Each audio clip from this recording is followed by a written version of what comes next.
আপনাদের কেয়ারদারা কি করতে যাচ্ছেন পরিচয় দিয়ে? গত 24-এ বাংলাদেশ জাতীয়তাবাদী ছাত্র দলের 144 জন আমাদের ছাত্র দলের কর্মী নিহত হয়, শহীদ হয়েছেন।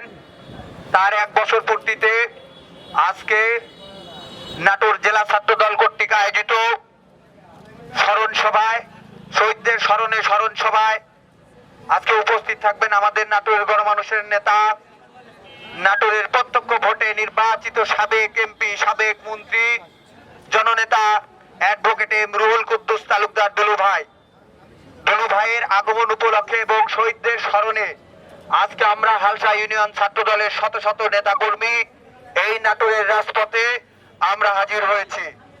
এখান থেকে আরেকটি কথা আমরা বলতে চাই, বেশ কয়েকদিন যাবৎ কিছু গুপ্ত সংগঠন, কিছু রাজাকারী সংগঠন আমাদের দেশনায়ক জনাব তারেক রহমানের নামে বিভিন্ন স্লোগান দিয়েছে।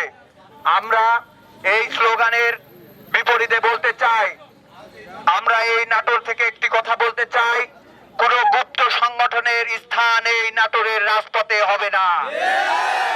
গুপ্তচারী কেউ যদি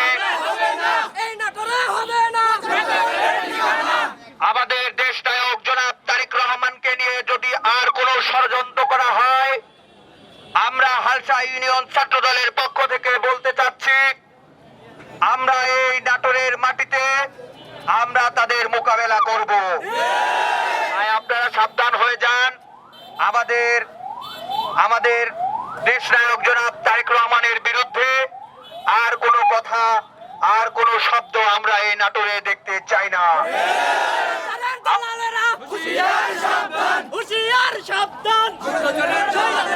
পরিশেষে একটি কথা বলতে চাই, আজকের যে 16 জুলাই শহীদদের স্মরণে যে স্মরণ সভা, এই স্মরণ সভায় আপনারা কিছুক্ষণের মধ্যেই আমাদের প্রিয় নেতা আসবেন এবং এই স্মরণ সভাটা আনুষ্ঠানিকভাবে শুরু হবেন।